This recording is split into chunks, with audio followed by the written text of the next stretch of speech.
నేను బిర్యానీ తింటాను, నేను బిర్యానీ తిన్నాను. ఈ రెండింటిని ఇంగ్లీష్లో ఎలా చెప్పాలి ఇప్పుడు మనం తెలుసుకుందాం. ఐ ఈట్ బిర్యానీ, దీన్నే మనం ఇలా కూడా చెప్పొచ్చు, ఐ డూ ఈట్ బిర్యానీ అని.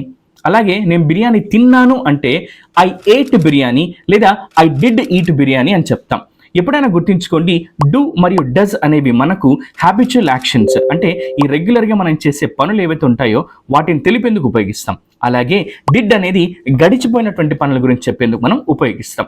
అయితే డిడ్ వచ్చినప్పుడు చాలా వరకు కన్ఫ్యూజ్ అవుతూ ఉంటారు. గుర్తుంచుకోండి, డిడ్ అనేది వచ్చిన తర్వాత వర్బ్ యొక్క మొదటి రూపాన్ని ఉపయోగించాలి. అలాగే ఈ డిడ్ ప్లస్ V1 నే మనము పాస్ట్ ఫామ్ అంటే V2 ఫామ్గా మనం ఉపయోగిస్తాం. ఇప్పుడు నేను ఒక సెంటెన్స్ చెప్తాను, దాన్ని మీరు నాకు డూ అనే పదాన్ని ఉపయోగించి లేదా డిడ్ అనే పదాన్ని ఉపయోగించి కామెంట్స్ రూపంలో తెలియచేయండి. నేను క్రికెట్ ఆడతాను, నేను క్రికెట్ ఆడాను. ఈ రెండు సెంటెన్సెస్ని మీరు నాకు కామెంట్స్ రూపంలో తెలియచేయండి. Thank you.